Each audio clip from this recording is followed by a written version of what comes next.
So many of us feel overwhelmed by the need to always have a plan, as if not knowing the next step makes us unsafe.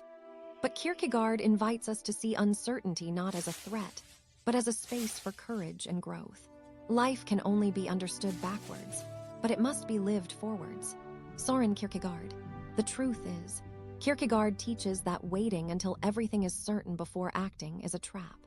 We don't need the whole path illuminated to begin.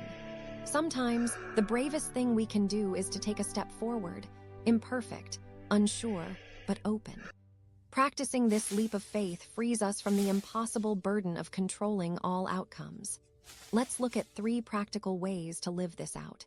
First, pause and acknowledge your discomfort with not knowing.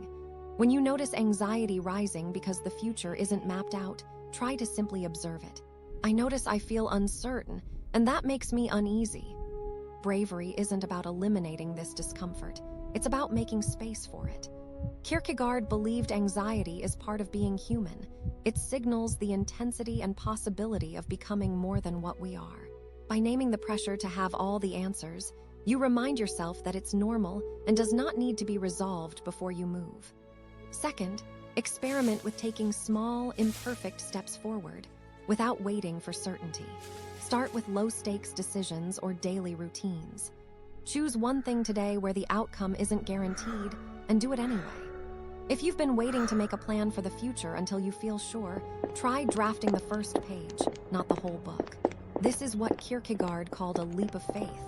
Not blind trust, but a willful decision to move, even when assurance isn't possible. Over time, you'll gather evidence that you can act and adapt, even in uncertainty. If this speaks to you, consider subscribing. This is a quiet space for exploring mental clarity, emotional strength, and the patterns that shape our minds. Share your experience in the comments if you feel like it. Third, shift from seeing planning as a shield against chaos. Instead, use plans as flexible sketches, not rigid demands. Every plan is a hope, not a guarantee. Can you allow your life to surprise you? Kierkegaard reminds us that the unknown future contains possibilities we can't anticipate.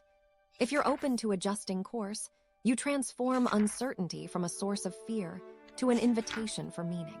Embrace revisions and detours as part of growth, not as proof of failure. None of this means abandoning hope or preparation.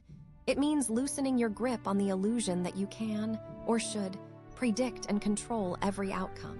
Kierkegaard encourages us to find dignity in moving forward despite, and even because of, the unknown. If you're feeling the weight of needing a perfect plan, let this be your gentle reminder.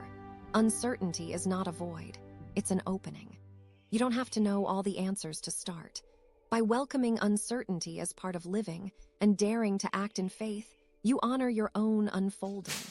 Step by step, you're already becoming more capable than you realize.